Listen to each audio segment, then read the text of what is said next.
this family of islands, recognizing the supremacy of God and believing in the fundamental rights and freedoms of the individual, do hereby proclaim in solemn praise the establishment of a free and democratic sovereign nation founded on spiritual values and in which no man, woman, or child shall ever be slave or bondsman to anyone, or their labor exploited, or their lives frustrated by deprivation, and do hereby provide by these articles for the indivisible unity and creation under God of the Commonwealth of the Bahamas.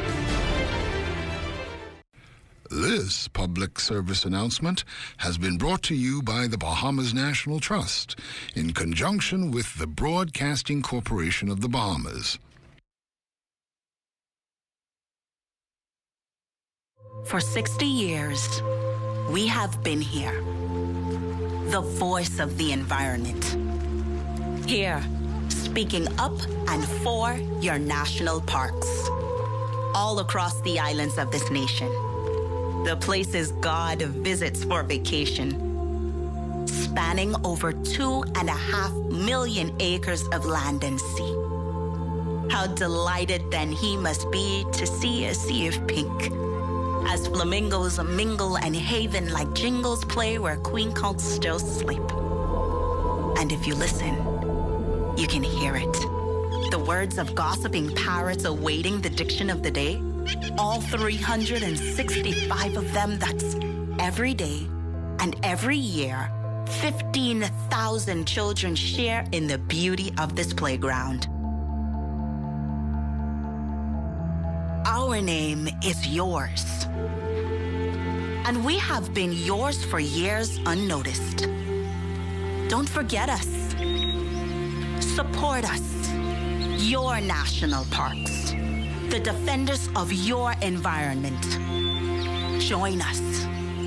Remember, our cause is yours.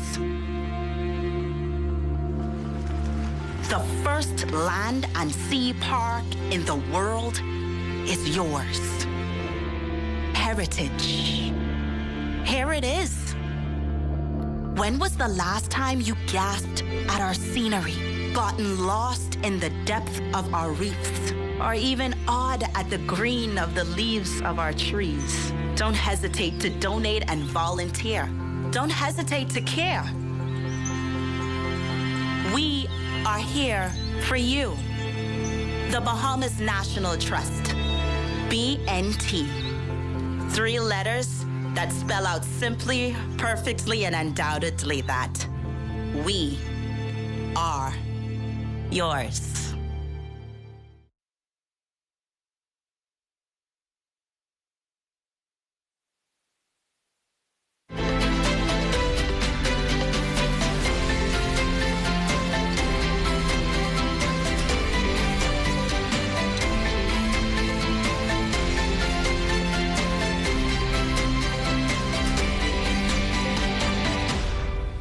Believe you can, and you're halfway there. Good morning, everyone. I'm LaDawn Davis, and this is the Morning Edition. And as always, it's so great to have you waking up with us. Yesterday, we experienced tremors from an earthquake in the Caribbean region. Chief Meteorologist Basil Jean joins us live with the latest. Good morning, Basil.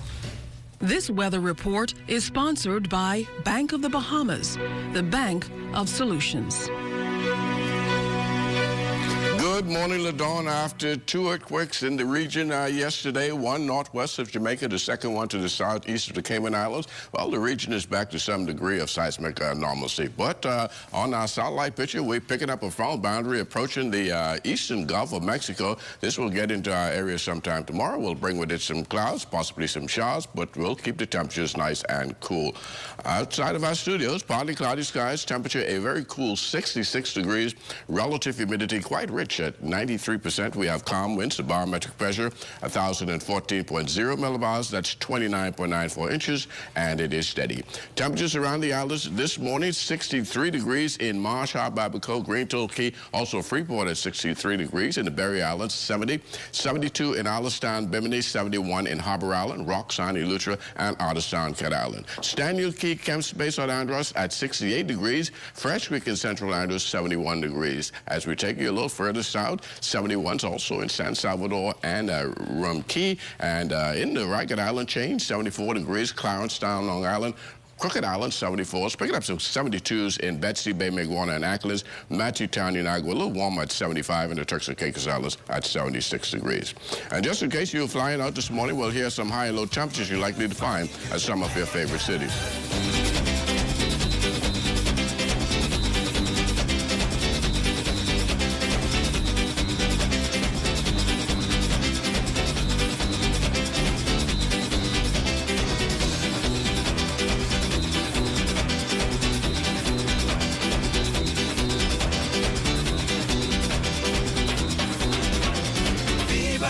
That's going to do it for your travel forecast. Now for your boating forecast for today. For all areas, we're going to have light and variable winds, very flat seas, 1 to 3 feet over the ocean. Tide-wise, it's going to be high at 10:37 this morning, your low tide at 5:01 in the afternoon. And that's going to do it for your first look at weather, the morning edition. Stay tuned. Your forecast for today and tonight is still ahead.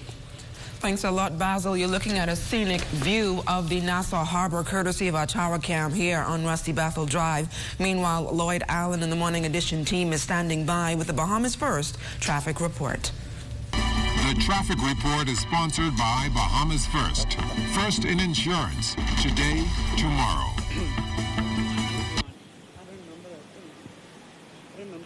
Well, good morning again, LaDon. Good morning, Bahamas. It's a great start to your Wednesday morning. And, of course, we are reporting your traffic report this morning from the Western Esplanade. This is the intersection of Nassau Street and West Bay Street. Is right off the coast of Long Wharf Beach.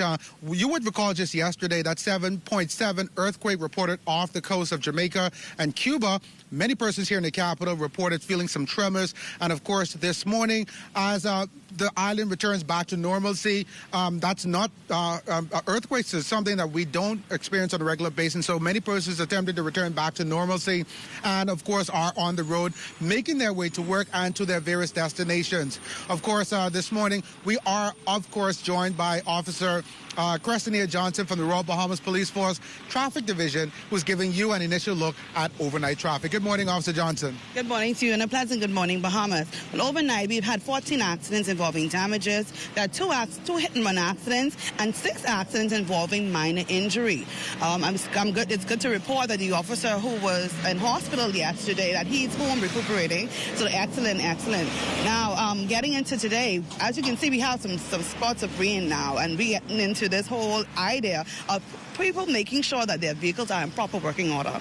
We've seen yesterday we had some vehicles stalled out in the street, and we have some vehicles who ran out of gas, simple things just like that caused or impeded the flow of traffic. Yeah. So what we want to reiterate to the general public is to make sure that your vehicle is in proper working order. I know we talked about this last week, but I just want to hammer on it again. Make sure your vehicle is in proper working order. So you talk a lot about proper working order. I want to zero in now.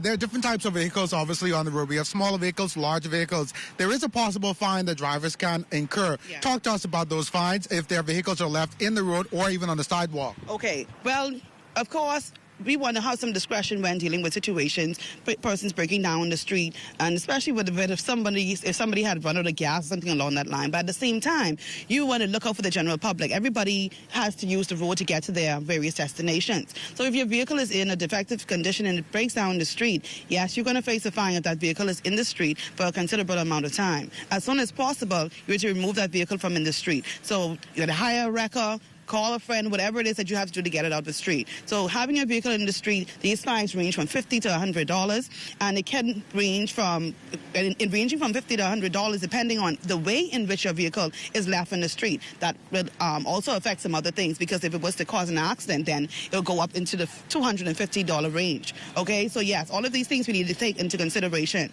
I know one thing, when it's raining, I saw the other day, believe it or not, there was an individual in their vehicle with the windshield wipers not working, and they did this number. They did the wiping of the windshield number. So these are things we need to avoid. You need to be able to look outside of your vehicle and see the main road and be able to see pedestrians if they have to pass. Now, just quickly, I know even for myself, the worst that I've ever experienced, I drive a Honda, and last year during the passing of Dorian, I actually got stalled out in Sea Breeze, and I was like, obviously I was coming from work, but I was there for almost 2 hours just waiting on a record. So I know the fear that a lot of people go through. It's scary. The last thing I'd like you to talk about is safety for the drivers as well. As you have to step out of your vehicle into the road, as well as you may have personal items of value in your vehicle, you want to secure those things as well. Yes. You have to. So at the end of the day, you're looking out for your safety. You're making sure that persons can see you, yes. But at the same time, you need to secure your valuables. There are persons who traverse the streets who have some bad intentions. So we want to avoid those incidents of you being a target. So, for example, if you have any valuables in your vehicle, please secure them. If you have any light-colored items, if you're stepping out of your vehicle, I suggest that you put on something that's light-colored where somebody can see you to make sure you draw attention to yourself. You look around your surroundings, whatever it is. If it's dark like this, we're going into the daytime. So please take care of yourself. In taking care of yourself, you're going to take care of others as well. Okay. And so, of course, as we wrap up, next week here in the Morning Edition, I'll be reporting on a story about protecting your home belongings, those lawnmowers, those gas tanks around your house. We had a couple of reports coming in from police about home invasions, and so we're going to talk to some companies about what you can do as a homeowner to better protect your belongings. But LaDawn, reporting back to you on a beautiful Wednesday morning back there in studio. Thanks a lot, Lloyd. Now on to our top story this morning. Bahamians and many around the region, the Cayman Islands, Florida, breathing a sigh of relief this morning following a 7.7 magnitude earthquake. It struck some 80 miles from Jamaica, shaking many in the Caribbean and as far as Miami. Right here at home, tremors were felt in parts of New Providence, impacting a few buildings along East and West Bay Street. Also, offices in Western New Providence, including the Goodman's Bay Corporate Center, housing the Ministry of Foreign Affairs, as well as the Office of the Prime Minister, were evacuated on Tuesday afternoon. As well as the Office of the Prime Minister, the tremors also forced the closure of government buildings at 3 o'clock on yesterday. It was also reported that a tsunami of 0.4 feet was recorded in the Cayman Islands as at the Georgetown, but the tsunami was observed at Port Royal, Jamaica, or Puerto Plata, the Dominican Republic. The tsunami threat alert was lifted a few hours after that earthquake. Meantime, Bahamian lawmakers returning to Parliament today. It's the first sitting for the new year. Following a brief House meeting, members will assemble at the St. Agnes Anglican Church for the annual service. Today's House meeting marks the start of what is expected to be a busy legislative year for parliamentarians. Meantime, Minister of Finance, the Honorable Peter Turnquest, says the government will now have to review its fiscal position to avoid any threat to the country's finances through efforts to provide tax concessions to the public. These will include another look at plans for some $100 million in tax concessions that were promised to Bahamians over the next few years when government increased value-added tax. To be clear, we've already started that process in the last year, and we gave several tax concessions. And you would know the school supplies and cooking utensils and all these other things that we gave some rebates on, whether we reduced the duty or eliminated the duty on these items. So that's part of the plan. This year, we will look at it again to see where we are and see how we can maybe give some further relief in that regard. At the end of the day, we have to ensure that we continue to manage our fiscal situation, and we do not create an environment where we put the stability of our whole financial situation at risk by trying to be overly compensate overly on one side. The chain of events leading up to Cavalier Construction laying off 54 of its workers, a reminder to labor officials of a crucial issue to ensure Bahamians are not squeezed out of the local job market. Cavalier indicated financial constraints for its decision and market competition from small foreign-led companies. This has led Labor Director John Pinder to stress the importance of Bahamians being the understudies to foreign workers. Oftentimes, these foreign workers come in the country, and the employer does not name an understudy where it's necessary for Bahamian understudy people to learn to work. So we have to continuously put emphasis on it. We have to make it more transparent. We have to do more follow-up on it to ensure that Bahamians are being trained. And oftentimes they will always quote a minimum salary, very low salaries. So that also discourages the Bahamian from wanting to apply, because you're a full-skilled person, you expect to receive a certain salary. And sometimes they expect them to come in at a low salary rate. And these employers are so crafty, oftentimes they send a base salary, but they don't tell you the amount of commission or the amount of other benefits that person will receive. Another initiative launched to promote the Bahama Islands in the wake of Hurricane Dorian. The Ministry of Tourism is hoping to drum up visitor numbers to various islands. The initiative is being launched in conjunction with Airbnb. The venture is offering 5 international volunteers an opportunity to become a Bahamian resident for 2 months on either Exuma, Eleuthera, or Andros as part of a sustainable and environmental awareness program. And with 6 million visitors coming to the Bahamas annually, tourism officials say they are closely following the latest information on the coronavirus. Director General of Tourism, Joy Jirbalou, says her ministry is working with the Ministry and the Ministry of Health, and the Ministry of Foreign Affairs, but is still challenged with responding in any way at this time. While we know Nassau, Grand Bahama, and the bigger ports within the Bahamas, we have the wherewithal and the manpower to watch. It's our smaller ports. But I am, at this moment, confident that the steps are taken, that the world itself is vigilant, taking necessary steps to safeguard, and that unless we have that reaching the eastern seaboard, we should be pretty okay. It is obviously on a prayer that we say that. We are cautiously optimistic. It's the way forward for Junkanoo. We have the ministers take on the issue, so stay close.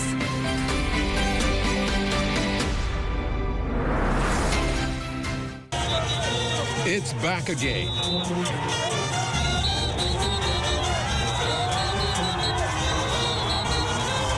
The excitement.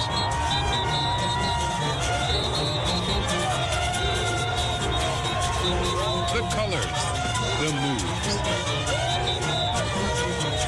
Don't miss the 2020 Seoul Petroleum Junior Junkanoo Parade, live at 8 p.m. Thursday, January 30th, right here on the ZNS Network. ZNS is everywhere you are when you download the new ZNS app. Watch our live channel to keep up with what's going on in the nation. News updates, we've got you covered. Tune into our radio stations with just a swipe. On the road, on the go, we're here with you. Available for download on the App Store and the Google Play Store.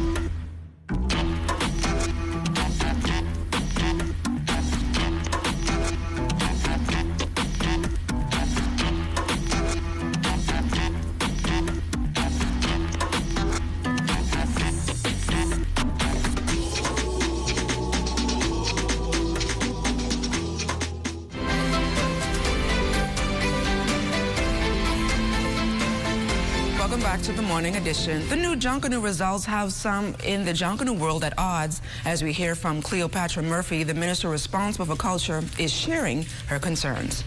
Minister of Youth, Sports and Culture, the Honorable Anisha Rule, is hoping to stage an intervention following the Valley Boys' decision to resign from the Junkanoo Corporation of New Providence, describing the move as surprising. I have not been fully briefed on the details surrounding any resignation, actual or proposed. And once I have that information, certainly I would look to bring the parties together to see how we can resolve the issues that have come about. But the important thing we must remember is that Junkanoo, as I said before, is bigger than all of us. The Valley Boys, the group that has the most Junkanoo parade wins under its belt, says the organization will no longer participate in parades managed by the JCNP, and it wants a new body to manage the parade to ensure fairness.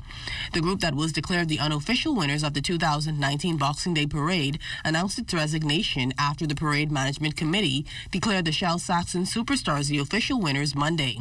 With the group a huge draw for Junkanoo fans, and the JCNP challenge with selling tickets, particularly for the New Year's Day Junkanoo Parade, Rose says it is too soon to tell the impact of the resignation. If I know the Junkanoo community as I've come to know them, these are people of passion, first of all, for their culture.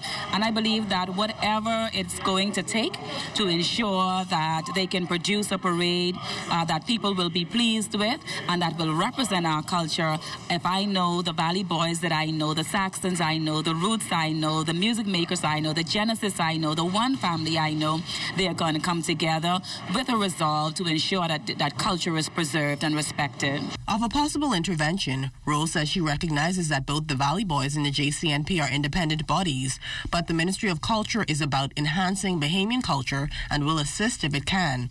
The JCNP was previously involved in controversy last year after it refused the application of new Junkanoo group, the Immortals, over failure to meet a deadline. That group ultimately participated as an exhibition group. Rowe responded to any concerns over the JCNP's management. In any developing business organization, there are cycles of development. And I believe that the JCNP, I think they're about 10 years old or a little older. Perhaps there must be consideration for how there can be a rejuvenation of whatever it is they're doing. And there's always room for growth. Rose says while there will be differences, how you resolve them is what history will remember. Ultimately, she believes there is a way everyone can come together to coexist. Cleopatra Murphy, ZNS Network News. Thanks a lot, Cleo. Now a group of Bahamian artists teaming up for a worthy cause. They are lending their voices to impact climate change and assist persons affected by Hurricane Dorian. They have teamed up to produce the One World Climate Disaster Healing Song. The group includes Bahamian music icons like Sweet Emily, to reggae singer Willis Knowles, to rapper Bodine Johnson.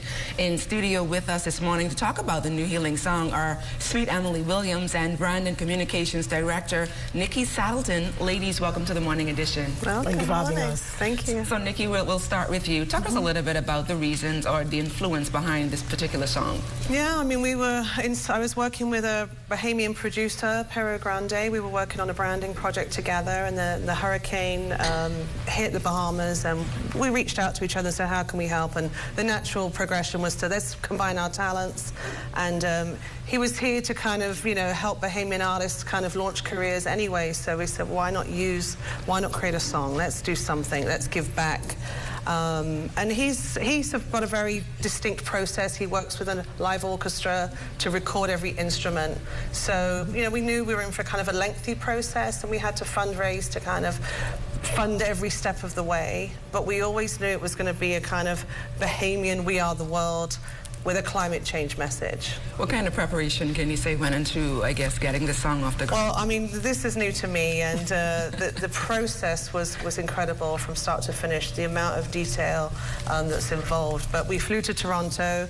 We had the Toronto Symphony Orchestra, and Pero composes each element for each instrument. So we went through all day long recording all the different instruments and then observing how they're layered together and the mixing with the engineers, and it was phenomenal. It was absolutely amazing. How long did it take?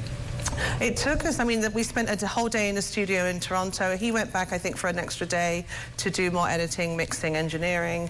And then we came back to Nassau, and we spent a day at the Sanctuary with the 24 Bahamian artists. And speaking of recording and the 24 recording artists, Sweet Emily, you have a part to play in this particular song. Talk to us a little bit about your role.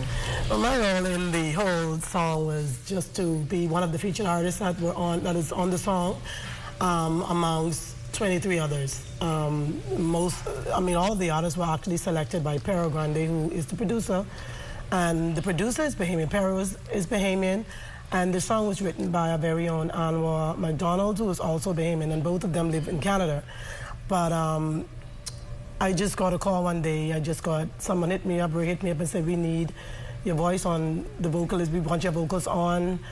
Just put on your phone, send it to us. And I think what Pero was trying to create was to have persons from different genres in the Bahamas, Bahamians who come from doing different types of music too, be featured on the song, and to bring together not only the black artists, but the white Bahamian artists, and some of them I never met before. So coming together with all these artists, including persons like Mandisa, we have Bodine, we have Judah the Lion, myself, you have other names like Anya Bow, some people know her, we have the Carissa Smith. I mean, a whole array. Of course, you can go on Facebook, you can go on Instagram and check out all the names. We are posting daily, so it's really an effort that most of us were flabbergasted by it. It just blew us out of the water, just the whole process of it. Why is it so important for Bahamian artists to take part in a song that's raising awareness of climate change in the wake of Hurricane Dorian? I think it's important because I think we in the Bahamas, we have been making strides, as we see around the world in sports. We've been making strides in other areas. But I think music, for me, I can speak for myself, that Bahamians don't get that opportunity every day to be broadcasted internationally. And it was important because the project is really directed not only for the Bahamas, but it is directed through climate change with the message to reach persons all over the world. It's with a global message. And so it gives all of us the opportunity to be exposed. It gives some artists who had never recorded in the studio before. We have artists as young as 13 years old, up to my age. I'm over 50, I'm over the hill. So it was very important, I think, for us to come together and do this from a Bahamian standpoint. And the fact that the world was watching based on the devastation that we saw through Dorian, I think it will give the Bahamas, it will showcase what we have here. Not only the fact that we go through disasters like everybody else because of climate change, but because we have much talent here. And what can we expect from you? I know we haven't heard from you in a while. Well, listen. Well, as a matter of fact, I had to push back my project about a week to February 14th. I'll be releasing my new Chankanu song that is produced and written by our very own, probably the best, one of the best I name in our country, Fred Ferguson, who wrote a song called Good to Be Back. And that was written out of the fact that I had expressed myself many times, even after leaving the scene and going into the gospel scene, that I wanted to make more of a contribution to Bahamian music. I felt as if I have felt this deep calling and this pull towards doing more from a cultural point of view. And I think we've lost some of our cultural, the pull that we used to have when it was the Ronnie Butler, the Emily, the KB and those. And we see a lot of good and young artists coming up, but I feel as if we've lost some of the cultural music in the messages that we sing, because we really tell stories. If you listen to most of my songs, I'm a storyteller. We talk about what we experience in the Bahamas. We talk about the good old times, the worst of times, the best of times. I talk about experiences that we have all around the Bahamas. So I have that song will be coming out on the 14th of February, will be released. And listen, that's pure Jonkanu. When I say pure Jonkanu, I was shocked. I don't think I've ever done, apart from Queen of Jonkanu and some of the other songs I did, this one has more of a Jonkanu effect, because when you hear it, I think I told Fred, I said, I love the sound of the tuba. You can really hear the tuba. I've never done a song, I think, that had really featured the tuba in it, but you get that real Jonkanu sound. It sounds like, if you turn it up loud enough, it sounds like you're on Bay Street, really, and it just has my voice in there, talking about how good it is to be back. My love is really about a love story between Sweet Emily and my fans who say they miss me so much, and it's good to be back. And Nikki, you could talk to us about the message of this climate healing song. What kind of message are you guys willing to send or wanting to send out to the Bahamian public? It's a message of unity and hope. It really is. And it's also a message about coming together in these turbulent times. And I think really, in terms of climate change, we don't know what's coming. We don't know. I mean, just look at yesterday with the earthquake. I mean, we couldn't believe we were talking about that yesterday. So we don't know what's around the corner. So the message is simple. We've got to work together, whether it's our country, our region, the world. You know, we are one world. You know, Australia with their bushfires and Venice and their flooding. I mean, we have to work together. We have to share knowledge. We have to make sure that we're communicating, and the lyrics of the song are meant to be universal, so anybody in any kind of tragedy can feel uplifted and start to heal and just feel that love, you know. And I think the artists themselves really projected all of that love for their countrymen through those lyrics, and so it's going to be the way they projected. Better than to heal the world. Get the tissues, get the tissues. And when can, I guess, the song be released? The song will be released on February 6th. It will be online. It will be on all the regular streaming, iTunes, Spotify, YouTube.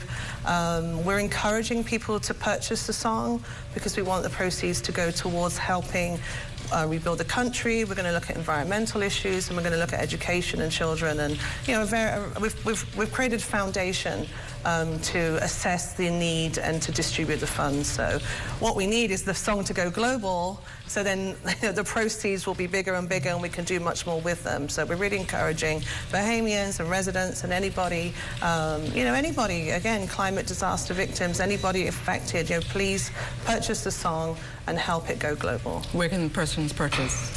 It's going to be it'll be on our website that we're launching, and it'll be on the various YouTube channels. So we'll have on our Facebook page exactly where you can go. So if you like our page and you stay tuned to Instagram and Facebook, One World Bahamas.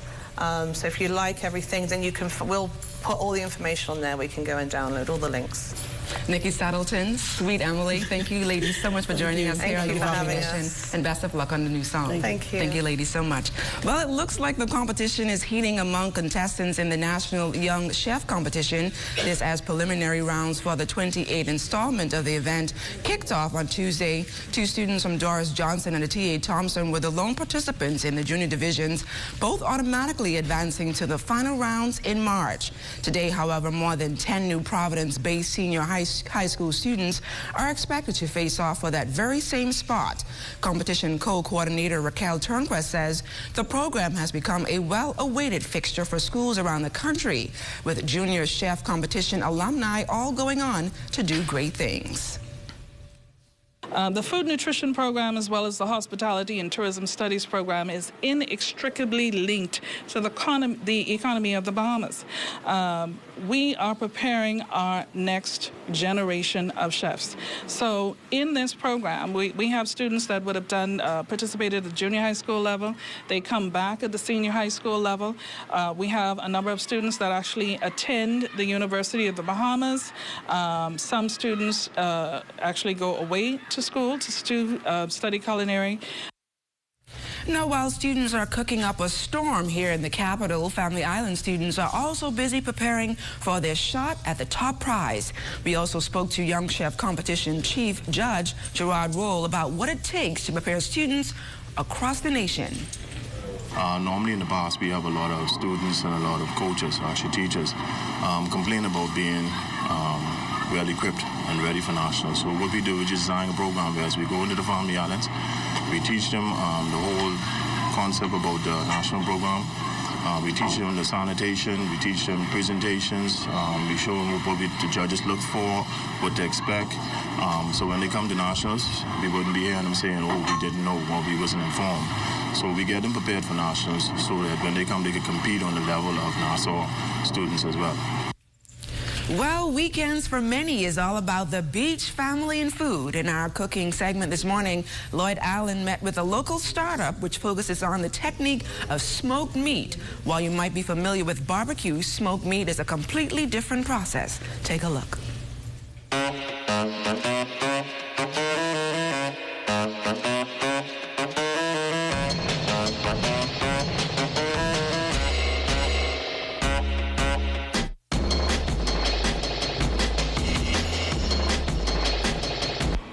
Well, talking about product placement, just across the street from Bertha's Go-Go Ribs on Mackey Street is Holy Smoke BBQ. It's the newest spot that hit the scene and offering all the latest when it comes to barbecue ribs, barbecue chicken, and anything your mouth can take down. Owner of Holy Smoke Barbecue, Sierra Edgecombe, says his unique approach to the world-famous barbecue has everything to do with the unique process of seasoning, marinating, and cooking. So what we have here is the pork ribs. What he's doing right now, he's adding the seasoning. It's a mixture of different type of ground seasoning. What I put together is all, I call it Holy Smoke Rub. So this process takes about 6 hours to smoke. So once he do this part, then I'll flip it over, and then I'll put the rub on top of that.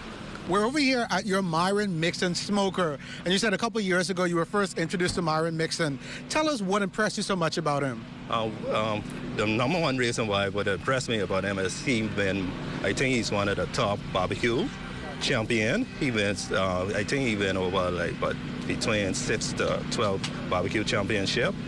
The normal process is 6 hours, 3 hours raw, and then about 3 hours raw. So the ribs has been in for about several hours now, and of course you can see it's pretty much complete. So again, what were some of those components that we should be looking out for?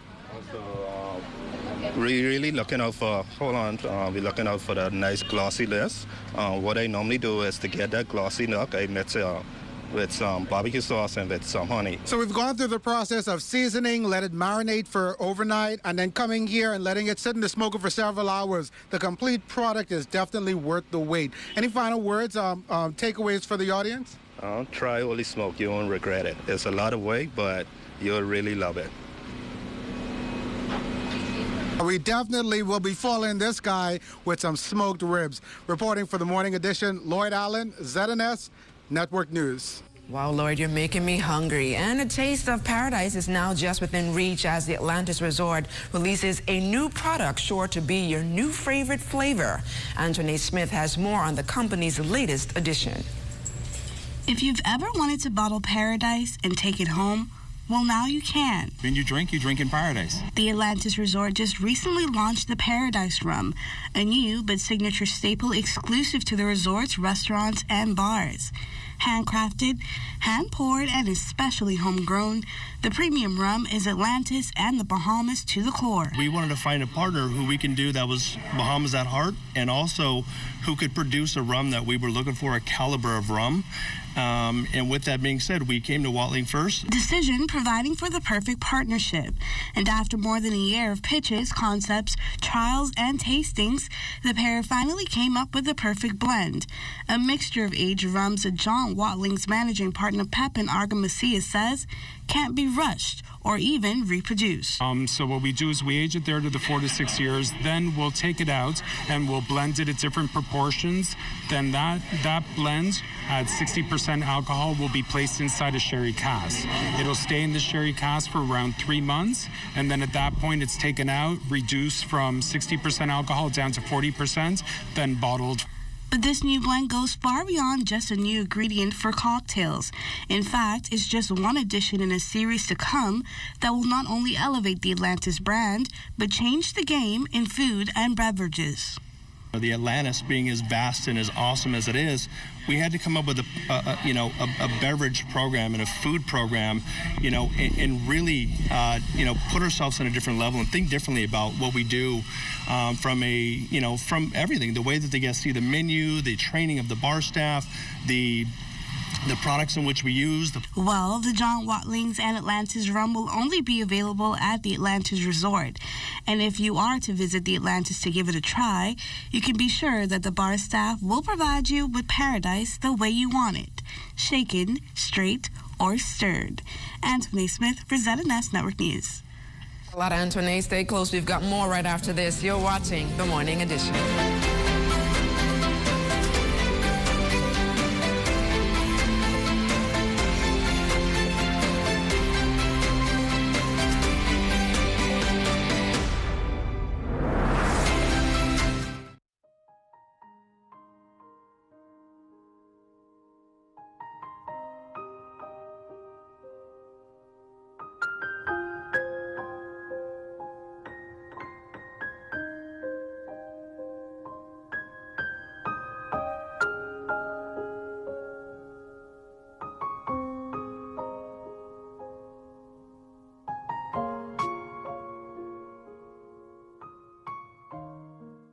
Welcome to Sunshine Auto, your hottest place on the planet for rims, tints, tires, and auto sales. We are your auto superstore for rims, Lexani, Azaras, Trueform, Western, Lux, Fuel, Track Lights, Tough, Rough Racing, Velocity, Mud, all-terrain, and low-profile tires, cars, homes, and commercial window tinting. At Sunshine Auto, we put God first and customer is king.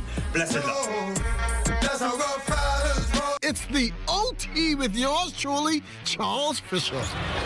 Buddy Hield and the Kings have their... Buddy Hield seems to be having the best season of his career. He had 32 points the other night.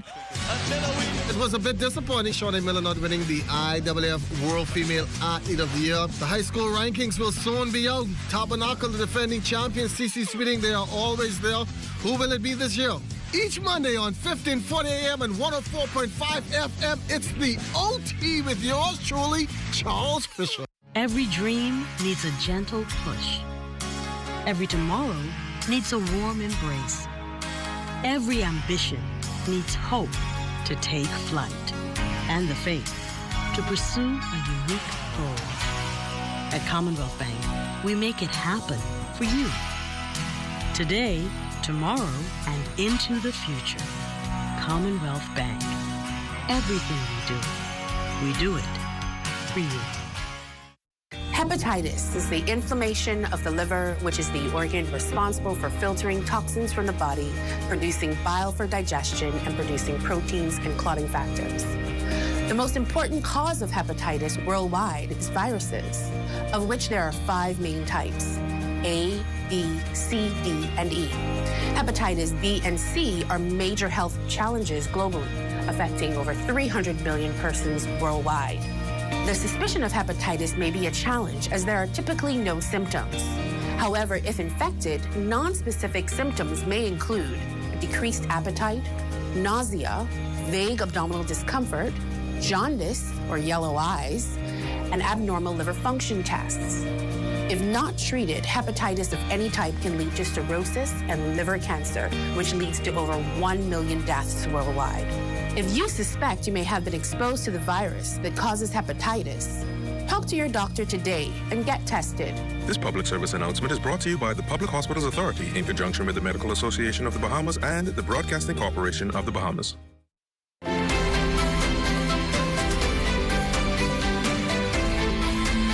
Welcome back to the Morning Edition. Following Hurricane Dorian, a number of youngsters from the Grand Bahama Children's Home were forced to relocate to the capital.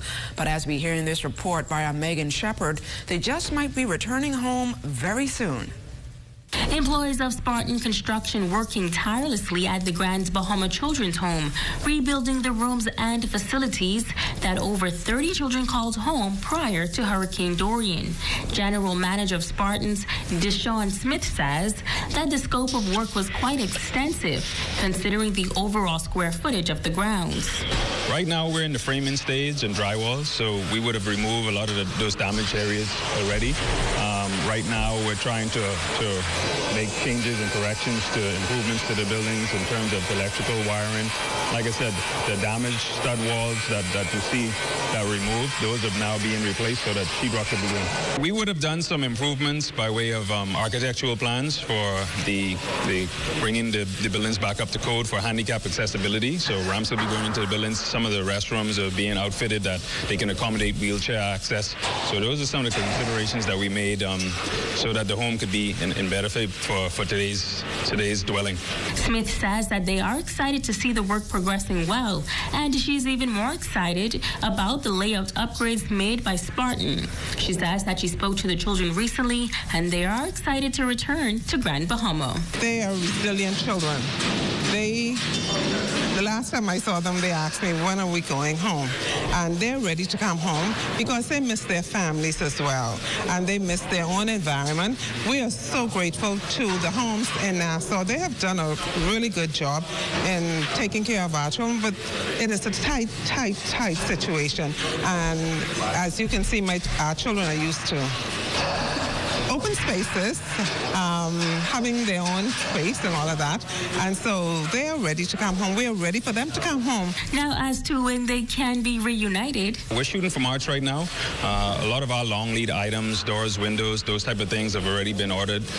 So we hope to have them in Ireland within the next week or two. That would be, I think, the slowest part of the process is not having them in time. So right now we're on schedule with that. So we're dialing up our efforts to make sure that we could kind of make that time frame. Smith is encouraging other residents to chip in as much as they can. Things are progressing well. You know, there's always assistance that the home needs, and they're always encouraging people to try to assist, financially or time-wise wherever they can.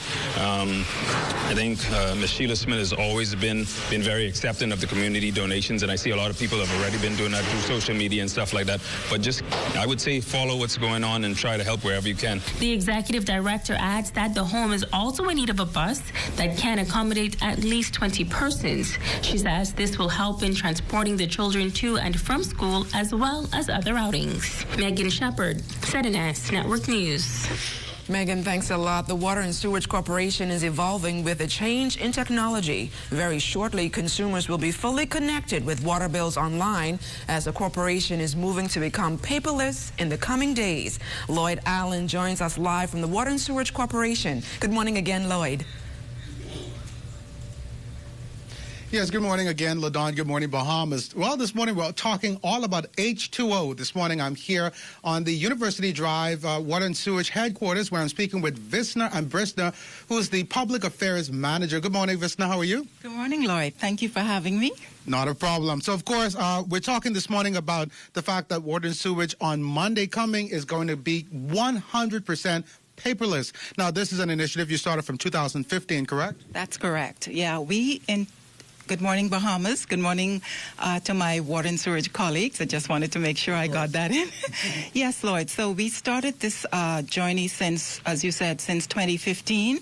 And during that time, up to now, we've launched 2 major campaigns just to ease our customers into this process and get the word out about us going paperless. Now, of course, many of those concerns from Bahamian consumers over the years, not just here at Water and Sewage, but across the board, paper. Every time you go to a government office, you have to apply for this, apply for that. All of that now is taking place for your company online. What are some of those features for the online account? Yeah, so pretty much you can go to our website at www.wsc.com.bs and you can sign up for e-notification. And that's where, what that means is that you all you need is an active email address. Once you have that, you go to the website, you click on where it says sign up, and that allows you to sign up for for e-notification to get your e-billing statement. So pretty much that's the process. And as you said before, the process is pretty much easy once a person creates the account. Through their email, you guys send confirmation, and once a confirmation comes in, they have all access. They can make claims, water leakage rebate, across the board. Any concerns that they have, they can pretty much interact with you online. Yes, pretty much. We're fully online. You can apply for a new account online. You can pay your bills online. You can inquire on your account online. Any electronic business that, well, if you choose to go to contact us electronically, any type of business you want to do online with us, you can now do. And that's been happening now for the last 4 years. Now, obviously, across the board here in the Bahamas and across the world, digitization is the new buzzword. And so this obviously is in line with that.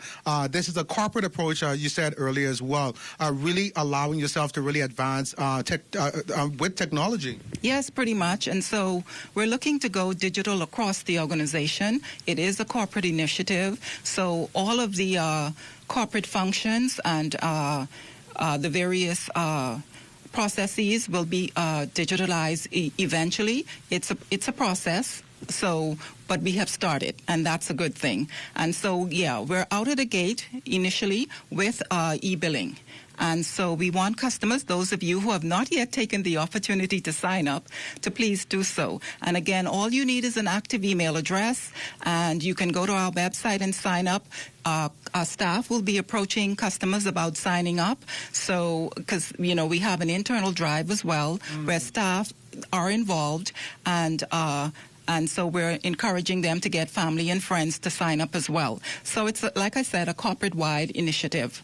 Now, one of those big things that I'm sure many Bahamians are still aware of, over the weekend, we know, of course, that major pothole that was reported in the Prince Charles area. Water and Sewage did a phenomenal job really addressing that concern. What I actually wanted, it was a surprise to you, but what I wanted to celebrate was the fact that as I was reading our radio news, I actually got a notification from you about the process of repairs. And I thought that was amazing. So again, I think that your company is doing a phenomenal job in really communicating what's happening by the minute with Bahamians. How have customers that you've interacted with so far received that?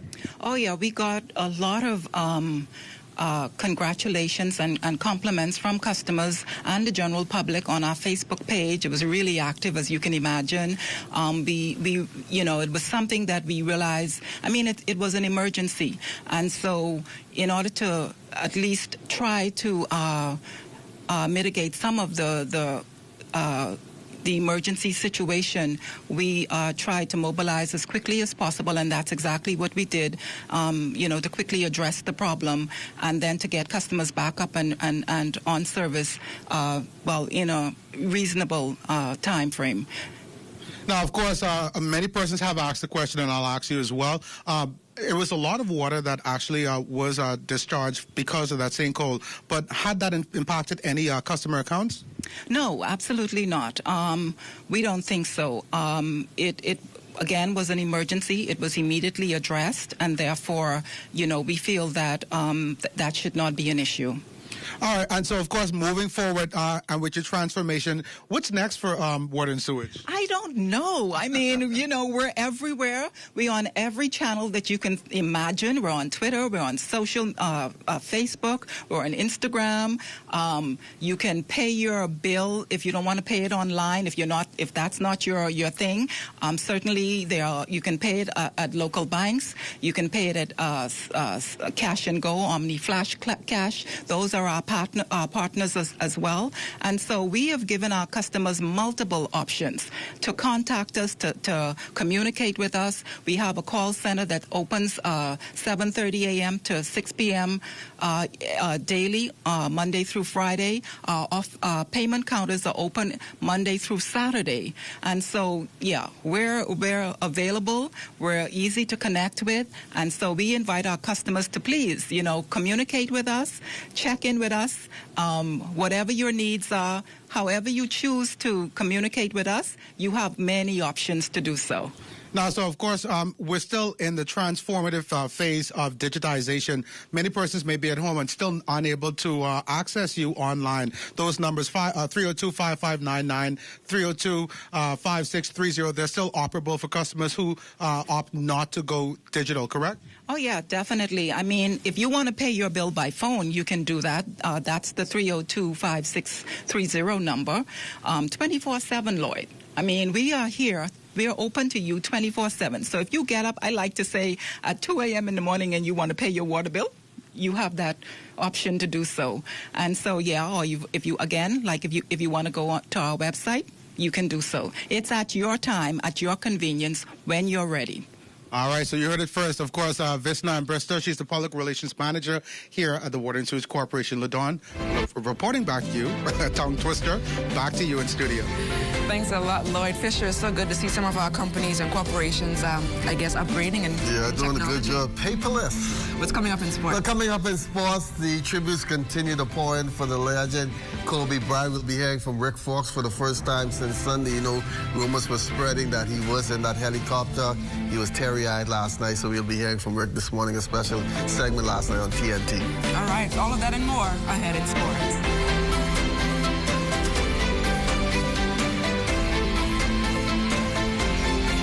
Insurance Board, founded on October 7th, 1974, was one of the foundational pillars of the New Bahamas.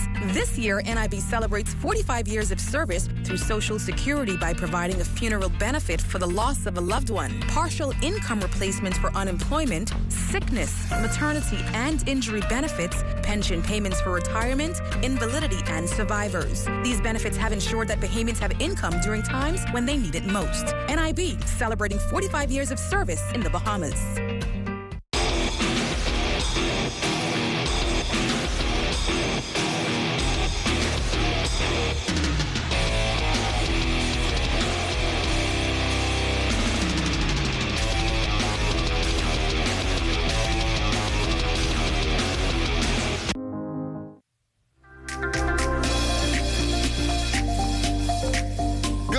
Once again, everybody, Rick Fox speaking for the first time last night on a special NBA TNT segment.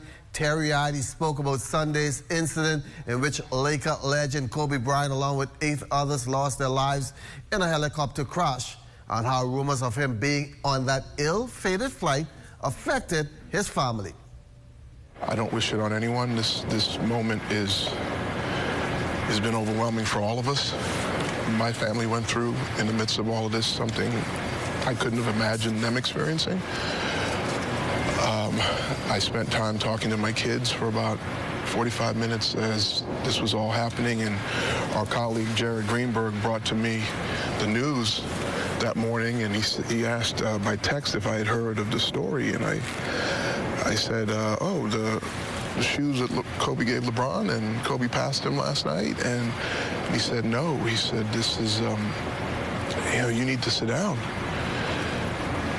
And he texted me the article, and I went into full-blown denial. And my daughter's greatest fears is finding out that a parent or one of her parents would be lost through social media instead of from a loved one or a family member.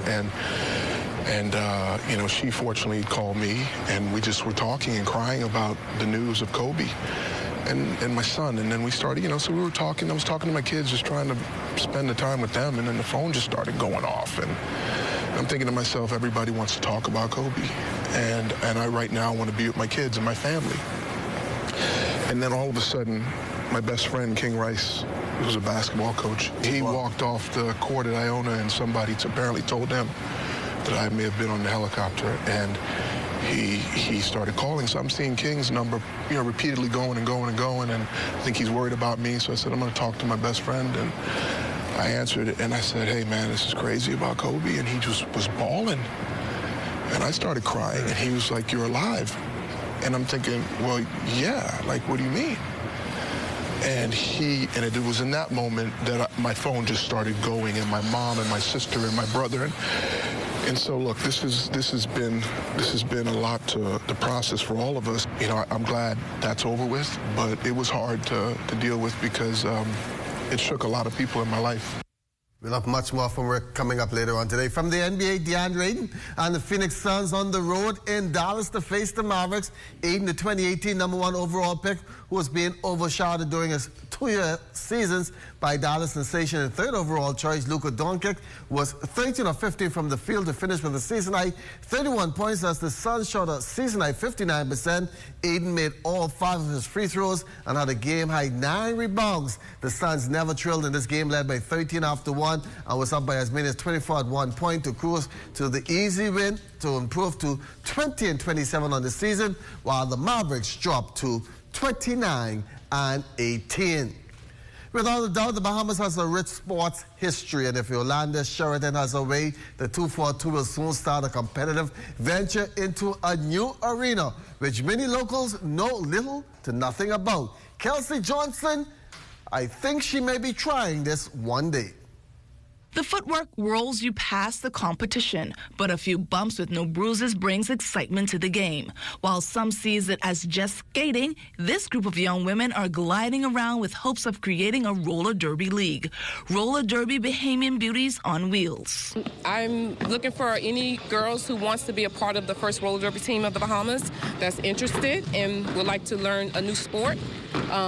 This is an all-female sport, and this is going to help us and position us in playing internationally. We've been to Atlanta. We've been training with Atlanta roller derby girls.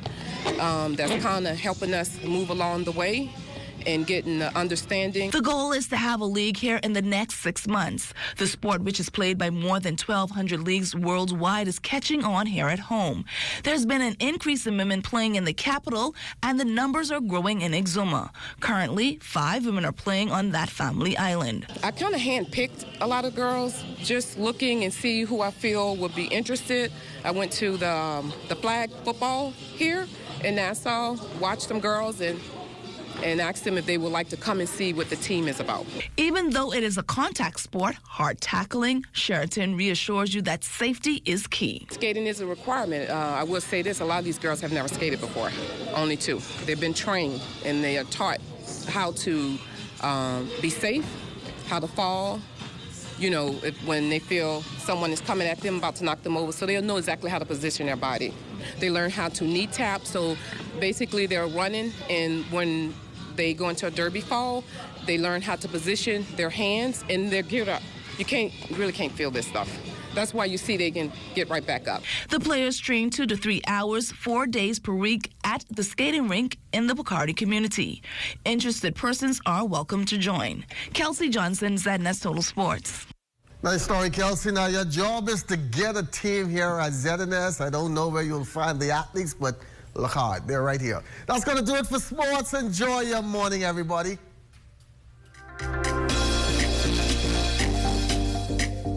It's the OT with yours truly, Charles Fisher.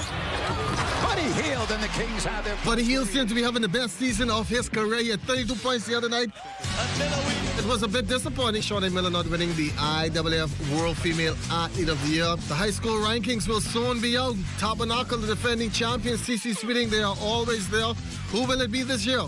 Each Monday on 1540 AM and 104.5 FM, it's the OT with yours truly, Charles Fisher. In our final look at weather, we have a frontal boundary across the central Bahamas. That's that old front. It has stalled out. It will gradually waste away, but it will continue to trigger 1 or 2 passing showers. And then there is a second front approaching the eastern Gulf of Mexico. This is expected to get into the northwest Bahamas tomorrow. It will bring with it some clouds, some showers, and once it punches through, we can see a nice cool down in terms of our temperatures. Forecast for today, partly sunny and warm with passing showers in the forecast. Your high temperature today, 80 degrees. Tonight, we are looking at partly cloudy with a few more showers, possibly a thunderstorm late as well, with a low temperature getting down to 68 degrees. The extended weather forecast tomorrow, it's going to be somewhat on the wet side, a bit breezy behind that front. Things will dry out a bit on Friday, but we have another front that will punch in here late Saturday night, going into Sunday morning, and that will keep temperatures in the mid-70s during the daytime on Sunday, and we'll see some low 60s, possibly some upper 50s. LaDawn? Thanks a lot, Basil, and happy heart-anniversary to little Ivani Remy over there in Freeport, Grand Bahama. Ivani had a heart surgery last year, and his mother, Tiffany McPhee, a college roommate of mine, and his family are celebrating the milestone. And that does it for us on this Wednesday. For the entire Morning Edition team, I'm LaDawn Davis. Make it a great day, everyone.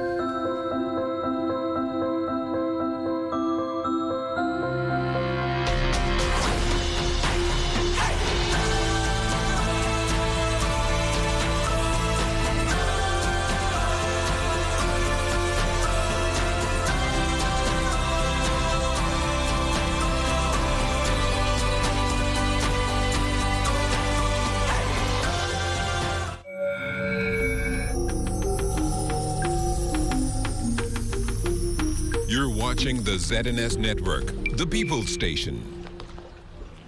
Taking the news to the nation and the nation to the world. This portion of the news is brought to you by Rubis. Rubis Ultratech Fuels. It's just better.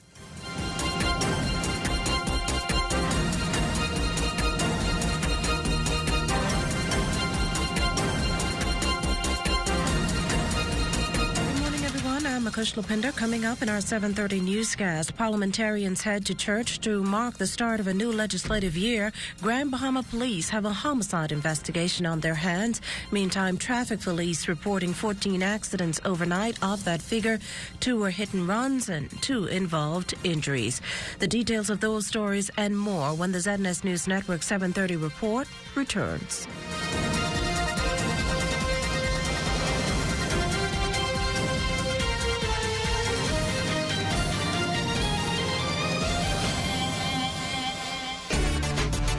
Is better with Rubis Rewards. Just fuel up and swipe for your chance to win free fuel, cash back in our stores, restaurant and store discounts from our partners, plus prizes and surprises. It doesn't